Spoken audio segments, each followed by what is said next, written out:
Mes sœurs, il y a des façons de vendre son âme que nous faisons sans même nous en rendre compte. C'est subtil, mais tellement présent dans notre quotidien. Vendre son âme, ce n'est pas forcément faire un pacte avec des forces obscures. Non, c'est bien plus que ça.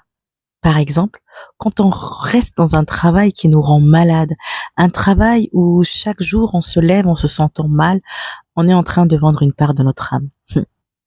Parce qu'on ignore ce que notre âme veut réellement.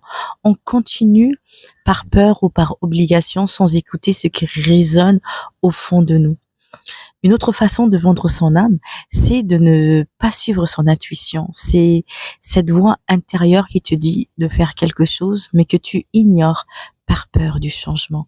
Chaque fois qu'on étouffe nos véritables désirs par crainte de l'inconnu, on trahit notre âme. Et cela peut aussi se manifester dans des petites habitudes destructrices comme manger ou boire des choses qui nous font du mal, mais qu'on continue par automatisme. Et cette idée de vendre son âme, je l'ai vraiment comprise il y a peu de temps grâce à une cliente qui est venue chez moi. Elle a passé 10 jours sous mon toit et pendant tout ce temps, je pouvais ressentir la peine de son âme comme si mon foyer la portait. C'était une expérience lourde, mais ce qui m'a frappée, c'est ce qui s'est passé au moment de son départ. Son corps et son esprit étaient prêts à partir, mais son âme, elle, ne voulait plus quitter ma maison. Elle avait trouvé un refuge ici et il a fallu que je communique avec son âme pour lui dire qu'elle devait repartir avec elle-même, qu'elle devait retrouver son corps.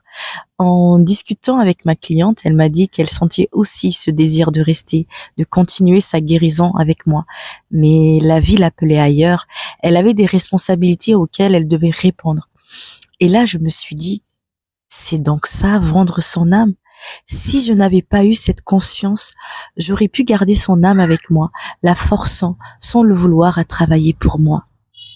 C'est là que j'ai compris à quel point quand on ne prend pas soin de son âme, elle peut littéralement chercher refuge ailleurs. Et quand on ne la nourrit pas assez, c'est comme si on la vendait. Ces âmes finissent par travailler pour ceux qui s'en occupent. Et n'oubliez pas, mes sœurs, que l'âme agit. C'est à travers elle que nous créons notre réalité. C'est pourquoi, après cette expérience, j'ai décidé de créer un programme d'accompagnement sur 3 mois pour celles qui sentent que leur âme a besoin d'attention, de guérison. Si tu te sens appelé à retrouver cette connexion,